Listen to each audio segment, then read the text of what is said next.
ஐயா வணக்கம். வணக்கம். என்னங்க ஐயா ஒரே சண்டையாக போயிட்டு இருக்கு காங்கிரஸில்.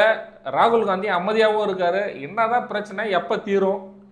அதாவது திமுகவும் காங்கிரஸும் தொடர்ச்சியாக ஒரு நல்ல இணக்கமாக போய்கொண்டிருக்கிறது. இந்த சூழ்நிலையில் நம்ம விருதுநகர் எம்பி மாணிக்க தாகூர் நான் எம்பிக்கு நிற்க போகிறதில்ல, அதனால் எப்படியாவது காங்கிரஸ் திமுக கூட்டணியை கலைச்சி விட்டு போயிடலாங்கிற மாதிரி இருக்காரான்னு தெரியல. ஏன்னா அவர் கோட்டாக்கு ஒன்றும் விஷயம் இல்லை, ஒரு 2 எம்எல்ஏ சீட்டு அவருக்கு மதுரை கிழக்கோ தெற்கோ ஏதோ மேற்கோ ஏதோ 2 கொடுத்துட்டா அவர் பேச மாட்டார். இங்கிட்டு ஆட்சியில் பங்கு ஏங்க ஆட்சியில் பங்கு என்ன இருக்கிறது இது வரைக்கும் அவர் தனிச்சு நின்னார். யார்? அதே மாணிக்க தாகூர் 2016 தனிச்சு நின்னார்.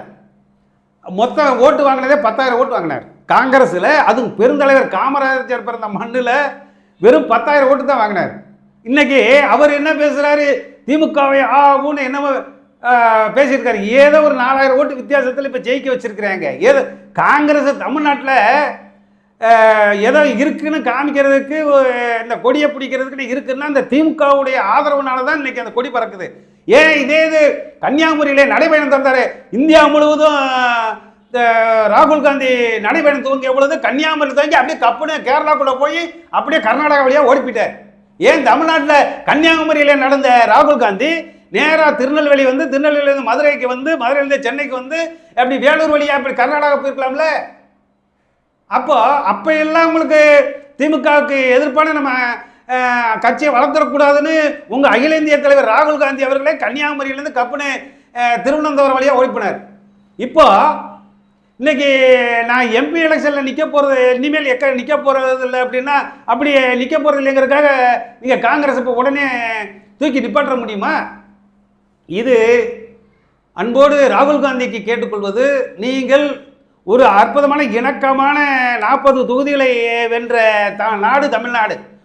முதலாக பாரத பிரதமர் வேட்பாளர் மம்தா பானர்ஜி கூட சொல்வதற்கு தயங்கிய பொழுது, என்கிட்ட அந்த இந்தியா கூட்டணியில் இருந்த தலைவர்கள் எல்லாம் தயங்கிய பொழுது, இந்திய நாட்டுடைய பிரதமர் ராகுல் காந்தின்னு சொன்ன ஸ்டாலின் அவர்கள் இன்னைக்கு ஏதோ அங்கிட்டு கிளுகிழப்பையை காமிச்சு அங்கிட்டு 2 முட்டாயை காமிக்கங்கிறதுக்காக இங்கிட்டு 2 பேர் துள்ளிக்கிட்டு இருக்கிறாங்க. அதெல்லாம் கண்காணித்து கொண்டிருக்கின்ற ராகுல் காந்தி வேடிக்கை பார்த்து கொண்டு இருந்தால், இவர்கள் திமுக திடீரென்று உங்களுடைய ஆதரவு வேண்டாம் என்று சொன்னால் இருக்கிற நிலைமையும் மோசமாகிவிடும் என்பதை இந்த காங்கிரஸ் கமிட்டியினுடைய அகில இந்திய தலைவர் நம்ம கார்கே அவர்களும் இந்த அவருடைய பொதுச் செயலாளர் வேணுகோபால் இன்னைக்கு கூட நடைபெறுது. நீங்க சொல்றதை பார்த்தோம்னா தெரியுது, நீங்க சொல்ற விஷயங்கள் என்ன அப்படின்னா, இங்க நடக்கிற சண்டைகள் ராகுல் அவர்களுக்கு தெரியுது, நல்லா தெரியும். இது ஏங்க அவர் வெளிப்படையா சொல்லிட்டு போவேன், அமைதியா இருங்க, நீ அதிகமா கூவாத. ஏங்க கிட்டத்தட்ட 15 எம்பி இருக்காங்க தமிழ்நாட்டில், காங்கிரஸ் எம்பி இப்போ ஜெயிச்சவங்களே இருக்காங்க. அவங்களாம் ஏன் வசந்தகுமார் இருக்கிறாங்க, ஏன் ஆளாளப்பட்ட சிதம்பரம் பையன் அவர் கார்த்தி சிதம்பரம் செவனேன் இருக்காங்க. இப்படி பெரிய பெரிய தலைவருடைய பிள்ளைகள்லாம் அமைதியாக இருக்காங்க. ஏன் வேணும் நம்ம கிருஷ்ணசாமி, கடலூர் விஷ்ணு பிரசாத், அவங்கெல்லாம் சீனியர் எம்பிகள். அப்படிலாம் அவங்கெல்லாம் கம்மிட்டு இருக்கும்போது இவர் தையத்தக்கனு இப்போ தான் அவருக்கு வீர ஆவேசம் என்னமோ ஏதுன்னு குமரிக்கிட்டு இருக்கிறாரு. இதெல்லாம் பார்த்து கொண்டிருக்கின்ற ராகுல் காந்தி கட்டுப்படுத்த வேண்டும். இதை விட்டு வேடிக்கை பார்த்தீர்கள் என்று சொன்னால் காங்கிரஸ் பேர் இயக்கம் இன்னும் ஒரு தமிழ்நாட்டை விட்டு சுத்தமாக வெளியேறக்கூடிய நிலைமை உருவாகும் என்பதை காங்கிரஸ் இப்போ திமுக கூட இருக்கிறது நல்லதா இல்லை தவக கூட போகிறது நல்லதா? ஏங்க ஒரு கூட்டணி தர்மங்கிற முறையில் உங்களுக்கு பார்லிமெண்ட் எலெக்ஷனில் ஜெயிக்கணும்னா காங்கிரஸ் திமுக வேணும், இன்னைக்கு உள்ள சட்டமன்ற தேர்தல் வேணும்னா நான் அங்கே போவேன்னு சொன்னால், இது எந்த விதத்தில் கூட்டணி தர்மங்கிறத எப்படி சொல்ல முடியும்? இதே மாணிக்க தாகூர் அவர்கள் அவருடைய பாராளுமன்ற தொகுதியில், அது சாத்தூர் தொகுதியாக இருக்கட்டும், சிவகாசி தொகுதியாக இருக்கட்டும், இருக்கிற தொகுதியில் ஏற்கனவே இருந்த காங்கிரஸ் அடிப்படை, அந்த காங்கிரஸுக்காக பல ஆண்டுகளாக பாடுபட்ட அந்த விருதுநகர் மாவட்டத்தில் இருந்த காங்கிரஸ் தொண்டர்களை இவர் என்ன அரவணைச்சு போயிருந்தார், என்ன அரவணைச்சிருக்கிறாங்கிற இதை அவரால் சொல்ல முடியுமா? இன்னைக்கு ஏதோ தாவேகா கூட்டணி, தாவேகா கட்சி ஆரம்பித்ததனால் ஒரு விஜயோட கூட்டணி வச்சால் ஒரு பரபரப்பு உண்டாக்க வேண்டும் என்ற நோக்கமே தவிர இதனால் ஒரு பலனும் கிடையாது. இவங்க திமுகவை வெறுத்து நீங்கள் வெளியிலே சென்றால் நிச்சயமாக காங்கிரசுக்கு இழப்பு தான் ஏற்படும் என்பதை தெரிந்து பதிவு செய்கிறேன். ஐயா, நீங்கள் சொன்ன மாதிரி அந்த இழப்பை வந்து அவங்க புரிஞ்சுக்க மாட்டேன்றாங்களே அந்த எம்பிக்கள்லாம். அவங்க புரிஞ்சுக்கிடலைனாலும் எங்கள் அன்னை சோனியாவுக்கு தெரியுங்க, ராகுல் காந்திக்கு தெரியும். நீங்கள் படுத்துக்கிட்டே தமிழ்நாட்டில் டெல்லியில் படுத்துக்கிட்டு தமிழ்நாட்டில் 40 தொகுதி ஜெயிக்க வச்சது திமுக. கொடி பிடிச்சி அங்கே கோஷம் போட்டு அங்கே பூத்து கமிட்டி அமைச்சு அங்கே ஓட்டு வாங்கி கொடுத்தது திமுக. இல்லைன்னா நீங்கள் மொத்தமாக நான் என்ன சொல்கிறேன்னா, மொத்தமாக தமிழ்நாட்டில் இருக்கிற தாராளமாக மாணிக்க தாகூர் அவர்கள் உடனடியாக எம்பி பதவியை ராஜினாமா செய்யுங்க. கம்ப்ளீட்டாக திமுக கூட கூட்டணி வச்ச அத்தனை எம்பி பதவியை ராஜினாமா பண்ணிட்டு நீங்கள் தாராளமாக தாவேகா கூட கூட்டணி போங்க. அந்த அறிக்கையை வந்து தைரியமாக வெளியிடுவதற்கு மாணிக்க தாகூரோ அவரை சார்ந்தவர்களோ தயாரா என்பதை ராகுல் காந்தி அறிவிக்க வேண்டும். ஐயா, இப்போ வந்து பார்த்தோன்னா ஆட்சியில் பங்கு வேணுன்றாங்களே, அது என்னங்க ஐயா? ஆட்சியில் பங்குங்கிறது இப்போ அவர் ஆஃபர் கொடுத்துருக்கிறாரு. தமிழக வெற்றி கழகம் வந்து எல்லாரும் வாங்க, எல்லாம் கூட்டணியாக நம்ம கூட்டாஞ்சோறு சாப்பிடுவோம், கூட்டணி வைப்போன்னு அவர் பேசுகிறாரு. அவருக்கு கட்சியை வளர்ப்பதற்கு ஒரு அறைகோள் விடுத்திருக்கிறாரு. அதுக்காக நீங்கள் பாராளுமன்றத்தில் குரல் கொடுப்பதற்கு ஏங்க ஆளாளப்பட்ட 2G ஊழல் நடந்தப்பையும் அடுத்து நீங்கள் கூட்டணி வைக்கிறீங்க. 2011 கூட்டணி விட்டுட்டு போயிட்டு திரும்ப கூட்டணி வைக்கிறீங்க. அத்தனை ஊழல் செஞ்ச திமுகவோட திரும்ப கூட்டணி வச்சு இப்போ என்ன ரோசம் உங்களுக்கு வருது? இப்போ அப்படின்னா இவன் இருக்கிற திமுக காங்கிரஸ் திமுகவோட கூட்டணி வச்சு அத்தனை எம்பி ராஜினாமா பண்ணுங்க. ராஜினாமா பண்ணிட்டு நீங்கள் யார் கூட வேணாலும் போங்க.